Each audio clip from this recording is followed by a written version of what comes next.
Hello, this is Sage, the Balloon Sage, and today I'm presenting a dazzling air-filled balloon column with no internal non-balloon support structure. Normally, columns are constructed using the quad system. 4 balloons equally inflated, tied together, spun together into a square, and then stacked one on top of the other. However, I wanted to switch things up a bit, so I present to you the Star Quad, which is comprised of 5 balloons. Now you might be saying to yourself, excuse me, Balloon Sage, isn't the word quad meant for a 4 balloon shape? Well, yes it is, but you see, this is a quad, it just has an extra balloon attached to it. This deluxe balloon decoration is an assembly of 13 star quads, requiring 13 of each of the 5-inch rounds of each color, so red, orange, yellow, lime green, and pale blue. As far as the base and the top adornment is concerned, you're going to need 10 11-inch rounds and 10 5-inch rounds, all white, of course. And to put it all together, you don't need a column. All you need is a few white 160s. Let's begin by making our first star quad, inflating one of each color, 1 full pump, tying it off. Tying them all together,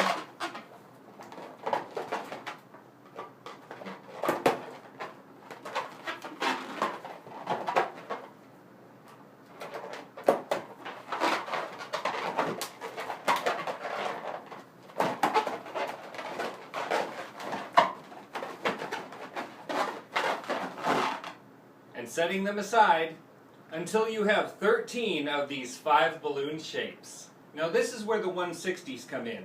Some people like to use a ribbon to tie everything together. I like an all balloon approach. So I also like the 160s because they're way easier to go all through the column when you're tying it together, but you can use 260s as well. So here's how we do this.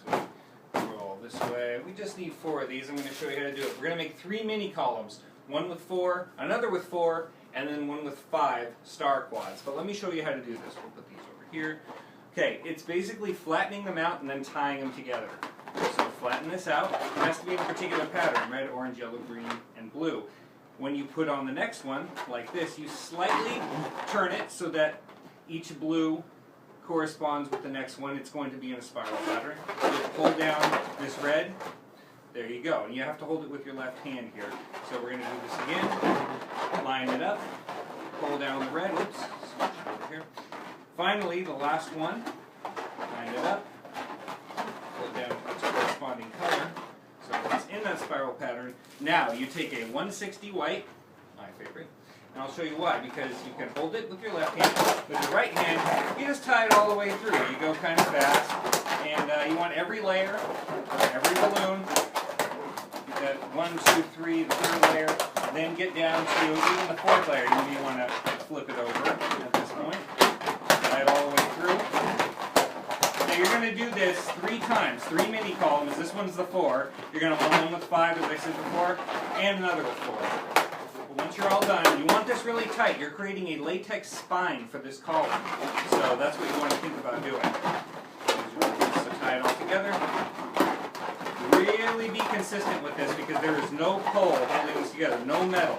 I'm trying to revolutionize column building. I can't tell you how many times I've gone to kids' birthday parties, brought a 6-foot column, and I had to leave behind the pole and base plate. It was a nightmare.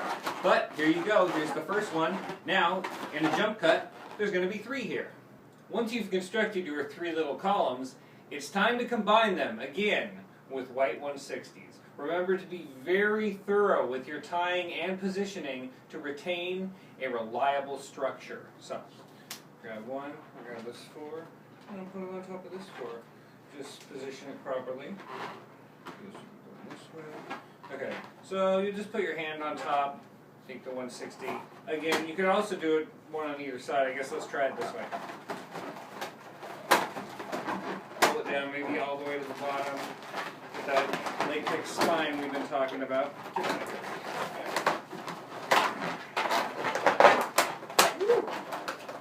Tight, pull it through.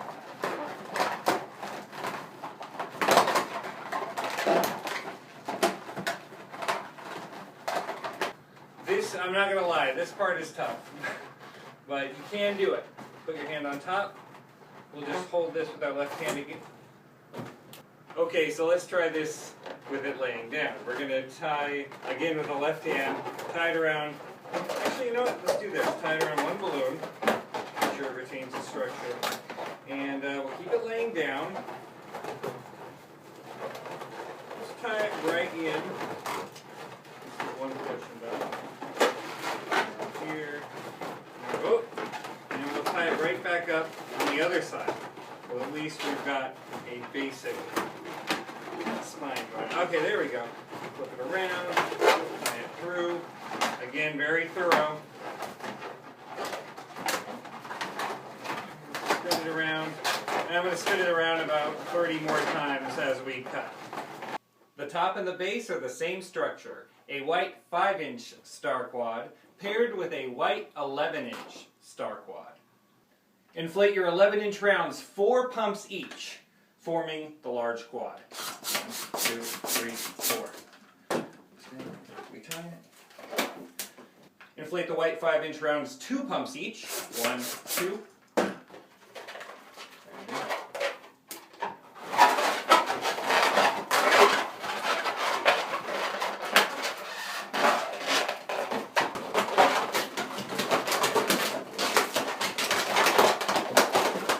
For the base attachment, let's try a 350 just to see if we can make it a little more stable. We laid this down before. The other side down again. Through the middle, around, down, top, through the center, back down, all the way in there. Actually, this 350 is really working.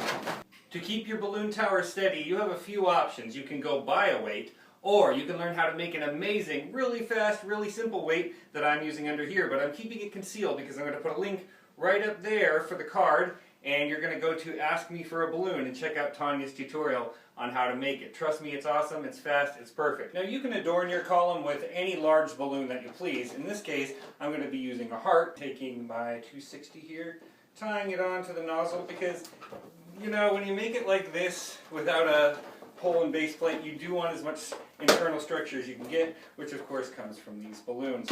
And if you want to make it a little easy on yourself, you can actually do a pole and base plate for this design. There's actually a really easy one. Again, Ask Me for a Balloon. Go up to this link, click on that, and you will see a great way to make a pole and base plate that's really inexpensive and easy. So, take the heart. Again, with the making sure that everything's showing up here. Alright, very good. Position the heart. And that is your finalized column, but I'm going to go outside so you can actually see the whole thing. Thank you so much for joining me on my first balloon column tutorial. I want you to check out my pals Tanya and Ron at Ask Me for a Balloon. They've got some amazing decor, and actually all my decor is inspired by their work, so you definitely want to check them out. And please subscribe to my channel. I've got a ton of stuff on the way, so I'll see you soon.